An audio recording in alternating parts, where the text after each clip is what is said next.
Still a very active scene here on Mayflower Road, and you can still see some of that smoke billowing out of the roof. There are several units here, so police have been trying to talk to neighbors, trying to glean what may have led to this deadly shooting. I've been in the early warning weather tracker throughout the morning, which is kind of a beast of a vehicle. You can see it here, and it really is so great on the roads to give you all those live pics of the conditions. You have no idea how much I just want to rip into a box of Thin Mints, but I'm going to save that for later when I'm at home. This 50-page arrest warrant paints a picture of a man who police say showed little emotion after his wife was killed and lied to them from the very beginning. It's just a few minutes after 6, and I can actually see the haze in the area. You can feel that heaviness from that humidity that is already building. It really has been a mixed bag here. We came here and it was icing, it transitioned to rain, and now the wind has picked up. This has been a passionate fight on both sides that has gone on for months.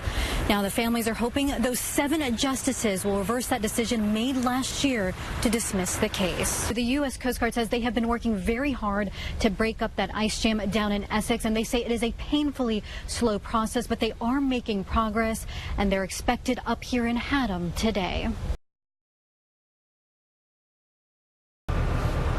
Irene, good morning to you. Still a very active scene here on Mayflower Road, and you can still see some of that smoke billowing out of the roof. And if you look just to the right of that smoke, you can see where that extensive damage is. The fire chief says they arrived to flames shooting out of the roof around 4:30 this morning. He says a husband and a wife did make it out and ran to a neighbor's house to call 911. They were taken to St. Francis Hospital. Now, officials say they are still working to put out the flames. We have a fire in the basement, and we're chasing it because it's compartmentized downstairs, and we're trying to get all the fire out.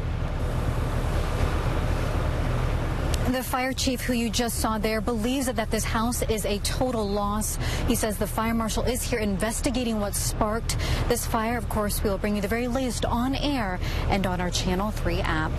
Live in Windsor, Sujata, Jain, Channel 3 Eyewitness News. Caitlin, good morning to you. This is just an absolutely beautiful sight. I actually have chills being here. You can see those flags here. There are about 10,000 at the cemetery, and I know how much this means to the veterans who organize all of this. The Veterans of the Vietnam War chapter in Middletown has been doing this since the cemetery opened in 1986. They say in recent years, through the support of the community, it has been really amazing with families, fire departments, scout troops, and youth groups coming out.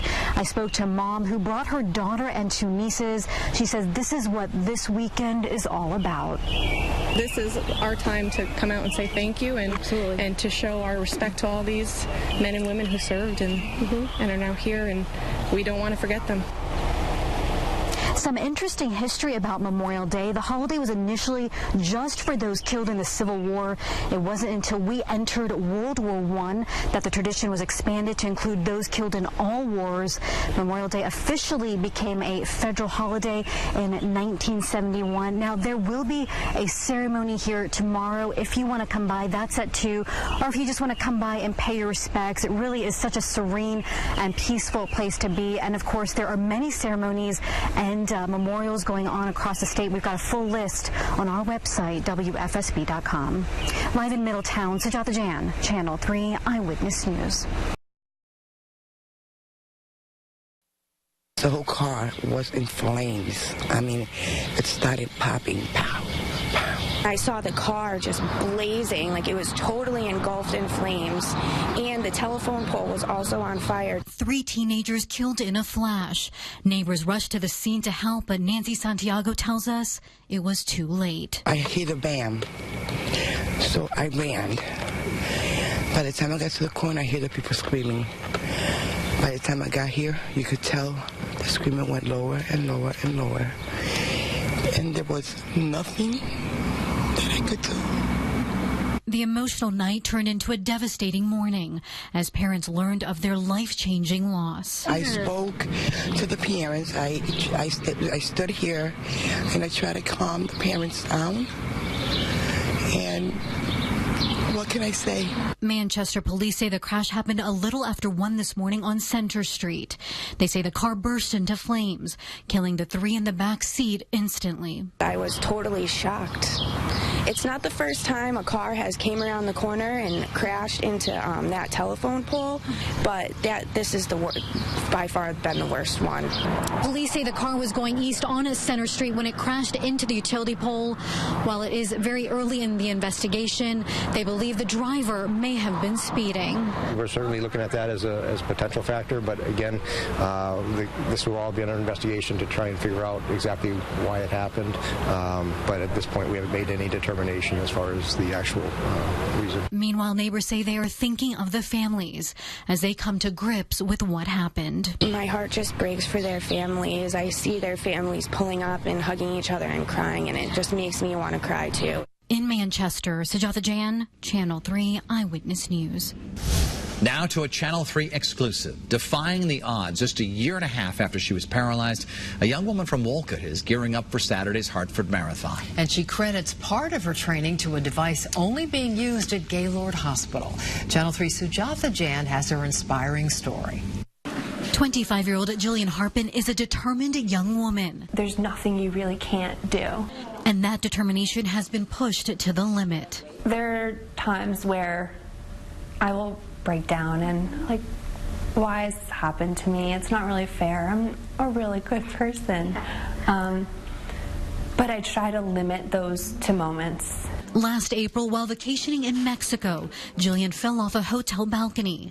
The fall paralyzed her from waist down. For months, she has been regaining her strength and mobility here at Gaylord Hospital. She says this unique device, a wearable robotic suit, has allowed her to stand and walk again, something she didn't know was possible. I've been walking every week in the EXO. I've walked over 15,000 steps at this point. The EXO is ready to wear and battery operated. Gaylord Hospital has the only one in the state. And whenever I'm in it, I'm just happy the whole time. It's just so great to be upright and face to face with people. And she says it has given her the confidence to conquer new experiences, like train for this Saturday's half-marathon hand cycle race. I've been going to the Farmington Canal Trail almost every Saturday with my dad. Jillian says the EXO has changed her life, all while allowing her to live the life she always imagined. I have the same 5-year plan to move up in my job, find someone to marry, get a house, maybe a dog. In Wallingford, Sujata Jain, Channel 3 Eyewitness News.